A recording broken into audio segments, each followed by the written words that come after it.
Good morning, it's Bob Parsons. We're going to talk about the major scales and the forms I use, and for many of you on YouTube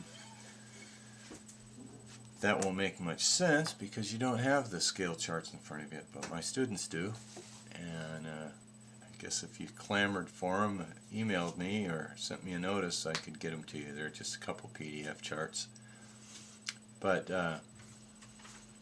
I don't teach major scales like the modes and all the 7 positions of every mode.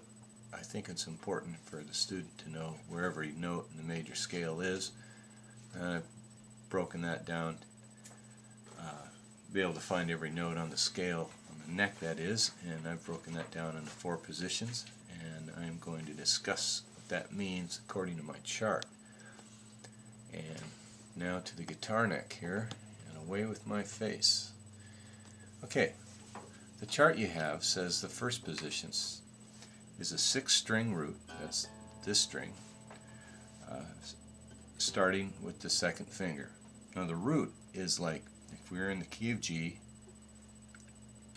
the root would be the G of G.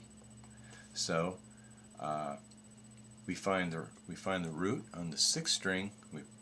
Our 2nd finger is our position marker, so to speak. Every finger has a fret domain. That's standard. That means every finger stays in this fret. 2nd finger here, 3rd, 4th, and 1st. So the fingering that you see shows 2-4, 1-2-4, 1-3-4, 1-3-4, 2-4, and 1-2-4. And just as a little bit of cheat thing, we've got the low strings are 2-4, 1-2-4, the high strings are 2-4, 1-2-4, and the middle strings are 1-3-4.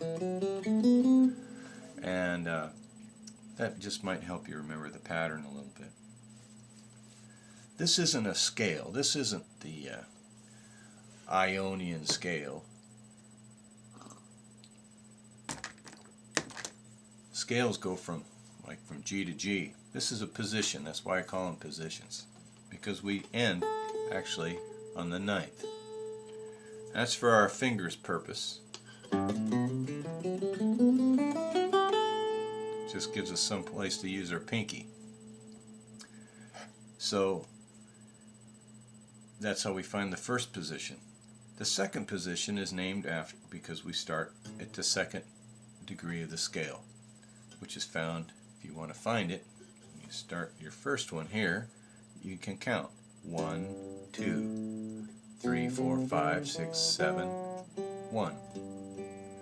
So 1, 2, that gives you the 2nd degree of the scale right there. And so the chart shows you to find the 2nd degree of the scale on the 6th string with your 2nd finger. In this case, we're studying the key of G, and the 2nd degree is this A note here at the 5th fret. And here's the fingering. 2-4, 1, 1-2-4, and you'll see the 1 and the 2 are split. I always split. If I have to split and cover 5 frets, I split my 1st and 2nd finger. And I just say split, 1-2-4 split, and that means my students know that this is split. Nothing else splits, just those guys. And the 9 out of 10 times, it's the 1st finger that'll go down. So we got 2-4, 1-2-4 split, 1-2-4, 1-2-4, shift, up a half step, 1-3-4, and 1-3-4. So that's the 2nd position, and it goes back a little bit peculiar, and a little bit differently than the way it ascends. So it descends like this: 4-3-1, 4-3-1, 3-1-1. Now you see how our fingers are nicely laid out in position. When we slide from 1 to 1, we've created a new position. 4 2 1, 4 2 1 split, 4 2.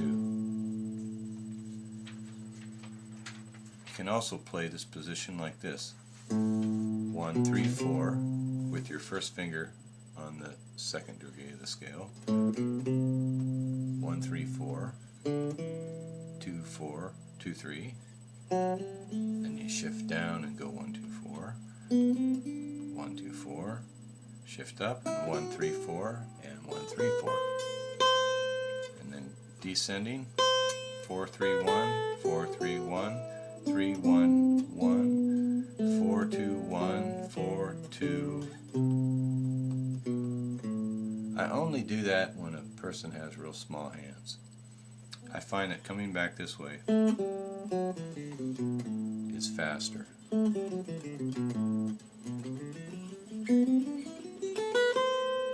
So later on, when we get into the pentatonic scales, and we're using hybrid scales between minor and major, we can cheat a little bit. But right now, just for finger practice, that's the way we do them.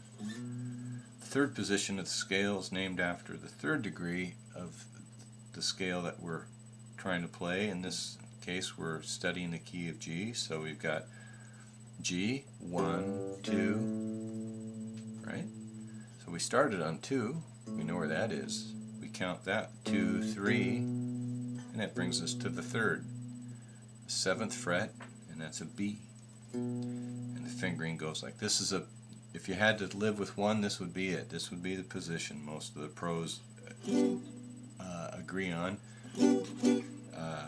Is because you've got 2 roots, 5th string and the 2nd string here, and a nice amount of high notes above the root. And the fact is, you don't have to move your hand at all. So watch this. So we got 1 2 4, 1 3 4, 1 3 4, 1 3, 1 2 4, 1 2 4.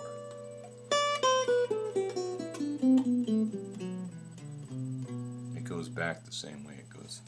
I mean, it descends the same way it ascends. The 4th position I teach is called the 5th position, just to confuse you. But no, it starts, I call it the 5th because it starts on the 5th degree of the scale, which is D. In this case, it's the 10th fret. We've nicknamed it the 1 2 4 scale because it's 1 2 4 all the way up until the last string. The first 3 strings are split like this: 1 2 4, 1 2 4, 1 2 4.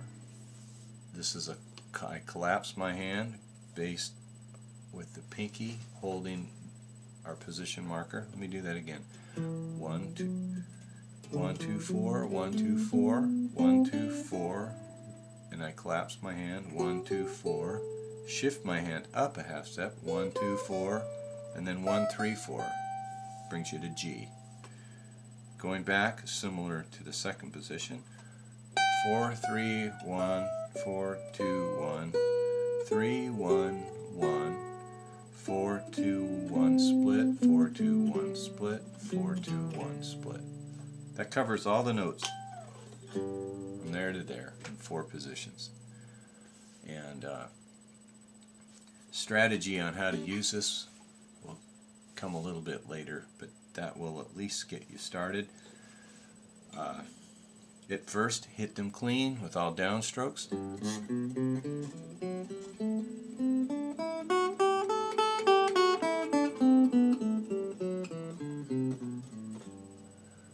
Then all upstrokes.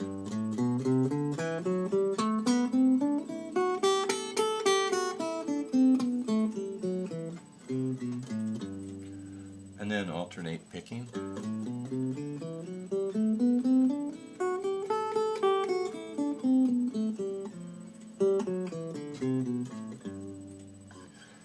And after you master that, we can go on to skipping around on this scale a little bit, but that at least allow you to look at this chart I send you and to make sense of it.